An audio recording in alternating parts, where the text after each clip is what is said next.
We're continuing. He's going out. Hold it. Failing 1033. Let me see your hands! Let me see your hands! Body camera footage. The arrest of Jerry Wade Gibson.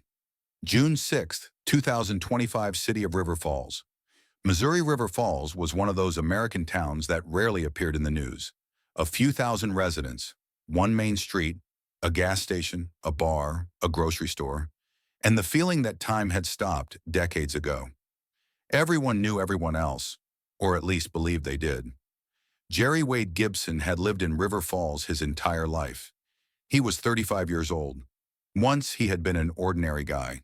School, football, a first job at a warehouse, an early marriage. But a town that offers nothing slowly consumes those who fail to escape. The last couple of years of Jerry's life were made up of short construction shifts, long evenings at the bar called Rusty Nail, bottles of whiskey, and white lines on a bathroom mirror. He kept telling himself that everything was under control. In reality, nothing was. The morning of June 6th began like many others. Hot, heavy, suffocating. Jerry woke up early with a dry mouth and a pounding in his temples. On the kitchen table sat an unfinished bottle of bourbon, a handgun in his holster, and a small bag of narcotics. He had not planned to run from the police that day, but fear had been living in his head for a long time. Paranoia, the constant feeling of being watched, the certainty that someone would knock on his door sooner or later. That morning, he received a message from an old acquaintance. They're asking questions. Someone talked. That was enough. Later that afternoon, the River Falls police dispatcher received a call about a gray Dodge Charger speeding aggressively through town. Officer Thomas Crane activated his lights. He had no idea that the driver was heavily intoxicated, under the influence of drugs, with a loaded weapon beneath the seat and a mind spiraling out of control. When Jerry saw the flashing lights in his rearview mirror, his heart slammed against his ribs. "Not today," he muttered, and pressed the accelerator. The pursuit was short, but it felt endless. Jerry's car tore through narrow streets, kicking up dust, passing houses he recognized. Homes of former friends, his ex-wife, neighbors who now stood frozen on their porches, watching. He was not running from the police. He was running from his life. Near an abandoned warehouse, he slammed on the brakes. The door opened before the car fully stopped. Jerry jumped out and ran. The body camera recorded the officer's heavy breathing. "Suspect has fled the vehicle. Sir, stop running." Jerry sprinted across an overgrown field. His lungs burned. His legs tangled beneath him. Alcohol and narcotics twisted reality into something unreal. The ground seemed to shift under his feet.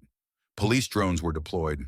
Small black shapes rose into the sky, humming softly.